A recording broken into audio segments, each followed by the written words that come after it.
आजच डाउनलोड करा आणि तुमच्या आवडत्या मालिकांचा आनंद लुटा। Come on girls, come on, कसं खेळताय तुम्ही? प्लीज फोकस, कॉम्पिटिशन जवळ आलीये, नीट लक्ष देऊन खेळा, प्लीज फोकस, ओके? नीट खेळायचंय।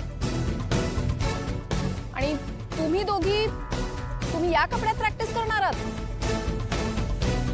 वय, आर यू शुअर हे कपडे? होय की मॅडम, गावाकडे बी आम्ही हेच कापड घालून खेळलो आणि जिंकलो बी। कमळी तू? होय मॅडम। बरं ठीक आहे, ओके।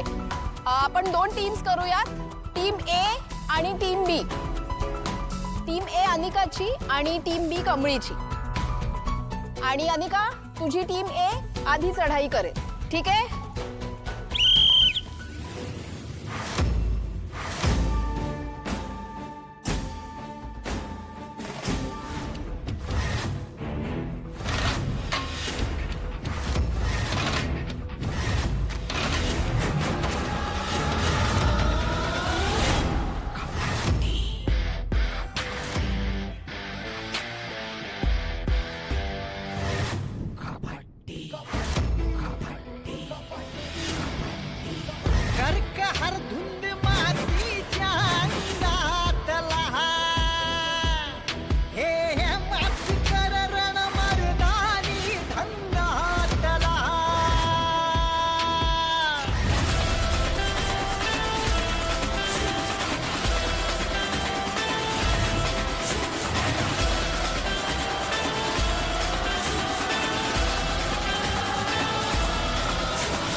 माझ्या बरोबर जे वागलीस ते मी सहन केलं। खरं माझ्या आई आबांच्या फोटोला हात लावलास, आता तुझी सुट्टी नाही।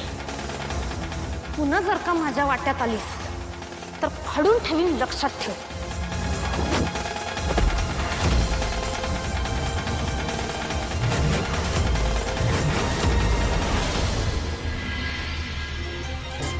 हाय Tara, I hope you are doing good. I am fine. पण काय आज अचानक कसा काय फोन केला? अगं काही नाही ग, माझ्या ऐकण्यात आलं की तू प्राजक्तासाठी स्थळ बघतेय, खरं आहे का? हो खरंय, पण तुला कसं काय कळलं? आपल्या लेडीज क्लब मधली प्रभा ती बोलत होती। अगं ऍक्च्युली त्यासाठीच मी तुला कॉल केलाय। आमच्या नात्यात एक खूप चांगला मुलगा आहे। अच्छा अच्छा, सांग ना सांग। अगं तू सुद्धा ओळखतेस त्याला, रिहान।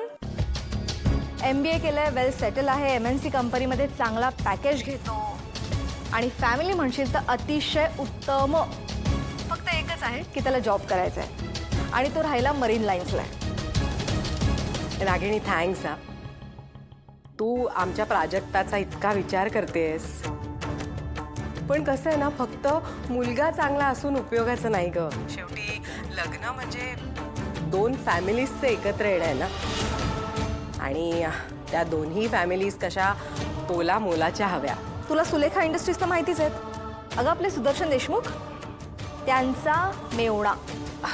ओह हो, of course I know Sulekha industries, great. Ragini, I know it is too early, पण मी काय म्हणते, आज प्राजक्ता संध्याकाळी घरीच आहे, तू त्यांच्याशी बोलून घे आणि इफ दे से येस, तुम्ही सगळेच संध्याकाळी आमच्या घरी या। ऑफकोर्स तारा, मी त्याच्याशी बोलून घेते, okay? You don't worry. Bye bye.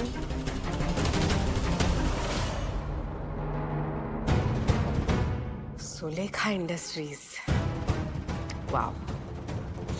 आई, काय झालं? यस। चांगलाच डाव टाकलायस ग। जर का प्राजक्ताचं हे लग्न ठरलं तर या सगळ्याचं क्रेडिट तुला मिळणार आहे, हा? आणि मग आपल्या अनिकाला त्या घरात सून म्हणून जाण्याचा जो काही मार्ग असेल तो मोकळा। फक्त त्या नटमोगऱ्या ताराला आपल्याला मुठीत ठेवता येईल मग। वा, छान डाव टाकलास। शेवटी मी मुलगी कोणाची आहे? ते राहू दे मी आता रिहानला कॉल करते आणि संध्याकाळची मीटिंग फिक्स करते. हं? अगं ए अनु, कॉलेजला नाही गेलीस? कॉलेज का जाऊ मी कॉलेजला? त्या गावछापचा चेहरा बघायला. त्या गावछापने पुन्हा आज मला हरवलं. मला नाही जायचं कॉलेजला. चल तू गावछाप. अगं अनु, अनु, अनु, रागिणी, अगं आई. राग, इथे इथे ये. अगं आई. असू दे, तुझी काळजी करू नको. तू आधी रिहानला फोन कर ना. सॉरी सॉरी सॉरी करते.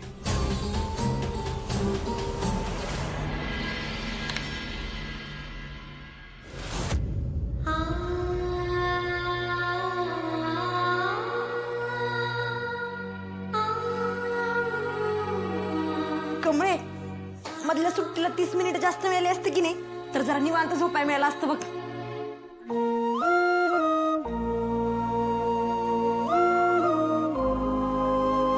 कमळे, तू अजून बी त्या फोटोचा विचार करत बसली आहेस वय. एकदा का परीक्षा झाली की जाऊया की गावाला. मग काढ की चांगला फोटो. ह्याच्यापेक्षा बी लय भारी काढ. बरोबर आहे तुझं. फोटो नसला म्हणून काय झालं. त्यांचा आशीर्वाद तर आहे संग. आणि परीक्षा झाल्यावर गावाला कशाला. त्यांनाच बोलून घेऊ मुंबईला. मुंबई फिरवू आणि मस्त फोटो बी काढू. आता कसं बोललीस. आता जरा हास पण बारीक. एवढंच मला बरं वाटत.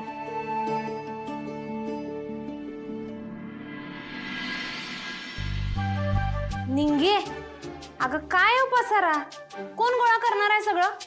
तू की नाही पाण्यात बसलेली म्हैसच आहेस बघ. वय 4 डोळ्याची म्हैस. तू एक माझा एकटीच आहे वय. काय म्हणावं तुला.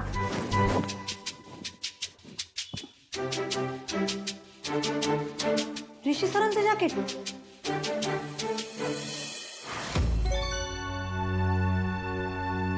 कमळे, त्यांच्यावर लारा गेला असेल तर ऋषी सरांचं जॅकेट परत देऊन टाक की त्यासनी.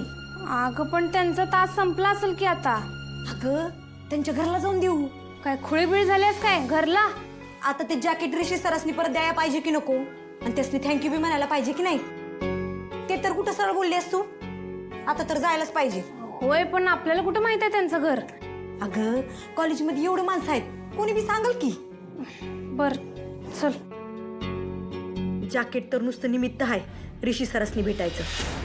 खरं तर मला त्यासनी सांगायचं आहे तर त्यांनी दिलेलं पुस्तक त्या अनिकानं जाळलं. आणि आबा आणि सरू काकीचा फोटो बी जाळला. कमळीला असं नाराज नाही बघू शकत मी. हे बघून तिथे